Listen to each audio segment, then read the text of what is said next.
Are here live on Unify, and today I am so blessed and honored to introduce you to an extraordinary human being, Jonathan Granoff. Jonathan, welcome, and I'd like to share a little bit about you.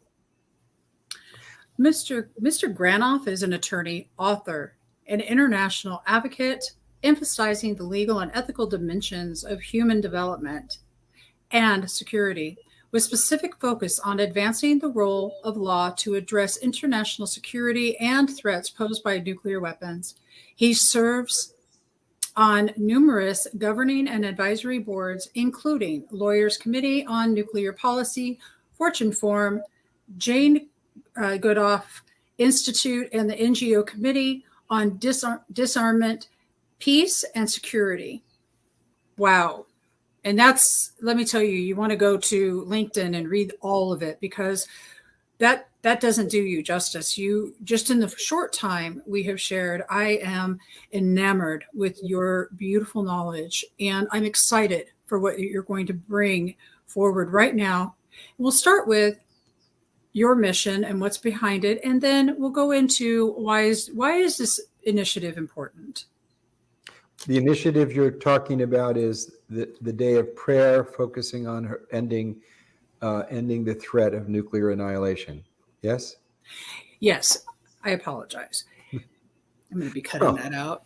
I just had to, there's so many issues that converge in this moment of history in which we are the first generation that has to decide that we will not be the last generation. We're also the first generation in which the admonition of the wise to treat the human family as one, which has always been a spiritual obligation, or not obligation, but a spiritual law, that you don't go and expand into the great mystery of universal love until you start to see that other lives are as important as your own, and that all lives are part of the larger web of life. Seeing that, understanding that, and understanding that honoring that is essential for one's own inner peace has been an admonition of the wise for a long time. It's expressed in the universality of the Golden Rule, for example. In the Upanishads, there's a quote that says, "The world is one family." That's literally over the parliament in Delhi for India. But these are oughts. These are things that we need to strive for. Just like in the United States, the ought that founds our country is we hold these truths to be self-evident, that all men are created equal. Well, obviously, when that was stated, it was even less self-evident than it is today. Didn't include women, didn't include indigenous people or people of color. It didn't even include men, white men, who didn't have property. But now we know that within that statement was the seed that it includes everybody. And that has become a universal ought for the legitimacy of all governments. So stating the ought, that we must see the human family as one, has been a clear marker that the wise since time immemorial have told humanity. But never before this moment have we recognized that this is also a practical necessity. Never before have we had responsibilities to future generations as we do today. Never before have we developed the technology and social organization to melt the ice cap, to destroy the third lung that we all depend on, the phytoplankton from the oceans and the rainforests. Never before have we created weapons that can end humanity in an afternoon. So the spiritual insight and the practical necessity have come together in a unique moment. And you asked about me personally, I feel that knowing this with clarity, knowing this because I've been to the poorest parts of the world and seen the consequences of injustice, and it broke my heart. Knowing this because I've been to Greenland and I've seen hunks of ice the size of New York office buildings crashing into rivers that shouldn't be there, and billions of gallons the size of enormous rivers flushing into our oceans and changing the very pH of the oceans. I've seen the swarms of mosquitoes there that are destroying the caribou, that are destroying the culture of indigenous people that is 40, 50,000 years old because that changing of the climate. I've seen these things and I can't pretend that I haven't. And I've also seen and understand in the corridors of power the temptation to pursue power as an end in itself. I've seen that that we have a glut of weaponry in the United States, and our military budget continues to increase. I've seen that 30% of the children of both Pakistan and India are malnourished, and yet these countries are spending billions of dollars producing weapons they can't use. So my mission is to stay in accord with my conscience based on what I've seen, and to use the tools that God has given me and the opportunities that God has given me to make a difference, to honor and address the sanctity of that web of life that I know is contained with and through me and with and through you and all of the audience of people in Unify who are seeking unity with the source of all and everything feel.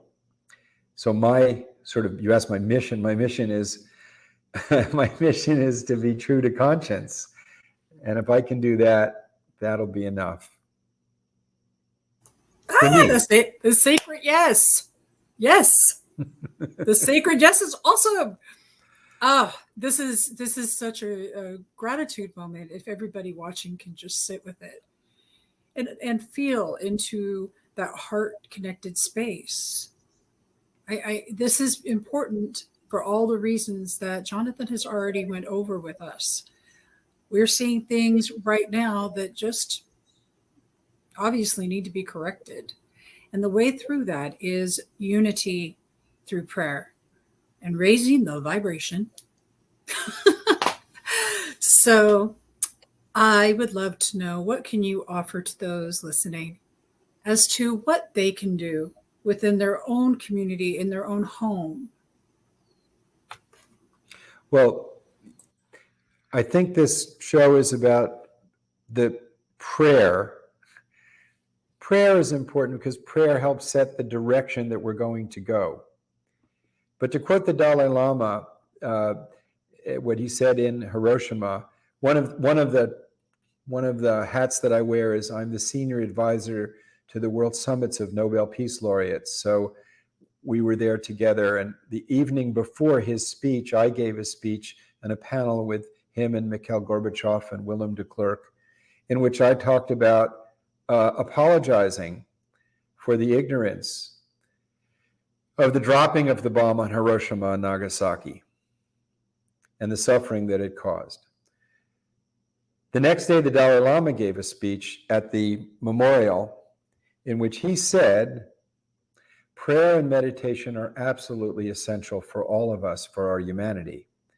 But God did not create nuclear weapons. We did, and we have to work to get rid of them. So it's contained in that. So prayer and meditation set the direction and compass point for our lives.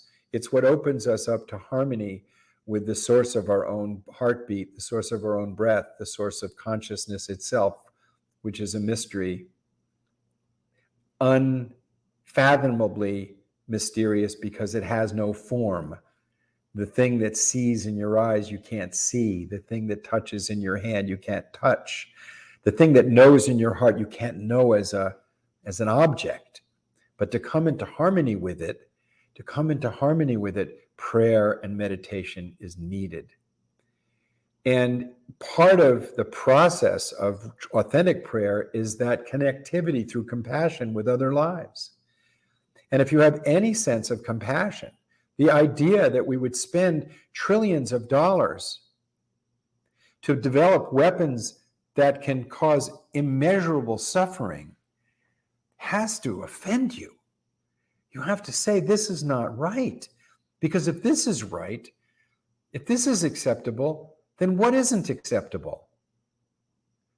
I mean, just imagine, people who want to ban abortions, okay? Because they say that fetuses are sacred. I believe they are sacred. But imagine if you had a spray that you could go into a town and spray it and all the fetuses would die. People would be just, imagine how offended they would be if there was some chemical weapon that could do that. Right? What a brilliant point. But nuclear weapons destroy every dog, every cat, every snake, every human being within a 16-mile radius in a firestorm of suffering. And we know what they do. Imagine if the Biological Weapons Convention said, no country can use polio or smallpox as a weapon, but we'll let 9 countries use the plague as a weapon. We would say that's morally incomprehensible. It's unsustainable, and we won't tolerate it. But that's exactly what we have with nuclear weapons. So if you're going to take on an issue that matters for the survival of humanity, you better be grounded deeply in the source of goodness within yourself, because you will be assailed by the world. You will not be popular. You will not gain wealth, and you will not gain recognition. What you will gain is a clear conscience. And only people who go into themselves, into the heart, know the value of a clear conscience, know the value that comes from prayer. Because what comes from prayer, if it's true prayer, is love and an expanded heart resonating with compassion. And the consequence of that is wanting to serve. And if you have that intention, I promise you, God will give you opportunities to serve. I'm not going to tell you how you serve that opening. It will come to you. It will come to you. You will have the opportunity.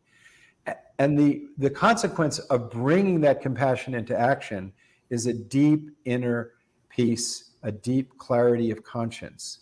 And the consequence of that deep clarity is another level of consciousness, an open space in which the mystery of grace can be received. Grace is always there, but you need to have the sail to catch the wind.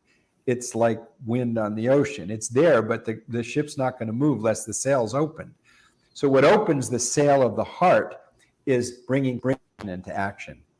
Then this consciousness that we call wisdom, which is the ability to understand the nature of consciousness and the nature of the preciousness of life and the connectivity of life, is awakened. The consequence of that is deep gratitude. And in the gratitude is surrender, and his surrender is like the wave rolls down and it goes, aha, I am the ocean and I'm not separated from anything. And thus you have no fear, and thus you have peace. Not the peace that depends on circumstance, not the peace that dependent on avoiding blame and pursuing praise, but the peace that, as Jesus said, surpasseth understanding. The peace that's in the word shanti, salam, shalom. The peace that God gives us as our birthright. And that's why prayer is so important. And it doesn't matter what religion or who you call God or any of that. It's the connection to the divine energy. And my favorite way to get connected, I love that you said gratitude, but because that is one of my favorite ways, but grace is the fragrance of life. And it's such an important word. Can you expand on grace a little bit more? Yes, grace is as present as gravity. But unless you have the organ that can perceive it, you don't know it. It's like, for example, the nature of the divine is forgiveness. But if you don't have a heart that has forgiveness, you won't know the nature of that mystery of what gives us life. As Jesus said, God is love. Well, you might believe God is love, but you won't know God is love unless you have a loving heart. The Prophet Muhammad said, if you take one step toward the divine, it takes 10 toward you. Well, obviously it doesn't physically take steps, but as we take steps toward those qualities, it then fills us with those qualities. This has to be authentic, and only, it's your own secret how authentic you are. And the consequence of the opening of that consciousness that is grounded in the open space of love and compassion is the perception of grace. But grace was always there. Every breath is grace. Life is graced. Every sunset and sunrise, and every flag of God's announcing its mystery, every leaf on every tree, if you understand, is like a flag for the divine. You see it because you see the miracle of being born in space and time and having consciousness and love. You see it, and then you go, that's grace. And why this day, setting aside this day, is so important is that collectively, we need to go in a new direction, a direction that puts loving people and using things instead of loving things and using people. And the state, every state, whether it's Russia, the United States, Chad, Argentina, whatever, these are things we create. Our identities of I'm a Jew, a Muslim, a Christian, an atheist, whatever, these are identities that we create. These are things, these are ideas or objects. They have a beginning and end. But the core of our humanity, the soul, isn't a thing. Where is it? Where's your consciousness? Where's it located? Where is your life force? It isn't a thing. It's not an object. It is what's called sacred. So we need to start thinking about changing our institutions to enable and empower people to more easily pursue that intrinsic goodness within themselves. And the idea that we can have the necessary cooperation to protect the climate, to address pandemics which don't carry passports, while we have institutionalized the legitimacy of obliterating other societies and civilizations, obliterating the future, is absurd. And nuclear weapons represent the apex of that absurdity. It's the apex of evil. And those who make them and are willing to use them honestly believe they're doing it to protect what is good and what is virtuous. Their motives are good. Their ideas are wrong. And those of us who see this clearly, we need to ask our political leaders, what are you doing to get rid of nuclear weapons? It's a legal obligation under the Nuclear Nonproliferation Treaty. It is the unanimous holding of the International Court of Justice that there's a duty to negotiate their elimination. As Ronald Reagan said, they're giving me 6 minutes to decide the future of humanity is nuts. Nuts. That's why he was a nuclear abolitionist. Richard Nixon brought us the Nuclear Nonproliferation Treaty. Pope Francis has stated most emphatically it's not just the threat to use, and the very possession of nuclear weapons is immoral. There's 115 countries in nuclear weapons-free zones. Those of us who want to work for the sanctity of the human family, for the elimination of these devices, we are the majority. But we've been in the closet. It's time to come out. It's time to let your sunshine shine. It's time to come out and say, we refuse to accept the false realism that we can continue to burn the planet and call ourselves just and human. We reject the false realism that says we can rely on nuclear weapons on a daily basis and not by accident, design, or madness see them being used. We accept the realism that our humanity, our sense of right and wrong can and will prevail. This is an aspect of faith in what is good, faith in where love is. So I would ask that every single person ask every political candidate 3 questions. What are you doing to protect the climate? because that involves economics, that involves a lot of things. What are you doing to protect the climate? What are you doing to eliminate poverty? We've never had the ability to eliminate poverty before in human history. Everyone can be fed. If it's not a problem of the productivity, it's a problem of distribution and justice. And 3, what are you doing to get rid of nuclear weapons? And then every one of us needs to ask ourselves, what am I doing to find the source of life and love within myself and bring it into action? If we have enough people asking those questions, I think we could make a difference.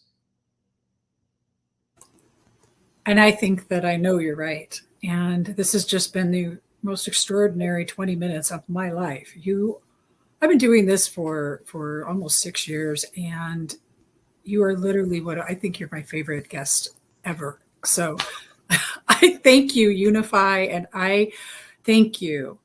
Thank you, Jonathan Granoff. Debbie, I think that what you're trying to do with this effort of platforming meaningful sharings is one of the best things that anyone can do. Thank you. And I think that if we all had that attitude of trying to bring out the best in others, we would discover that aspiration will bring out the best within us. Absolutely. Right? Absolutely. And I'm sure you've discovered that this is your secret, right? Yeah, you know it. I mean, I am grateful for how you see me, and I'm grateful for your words.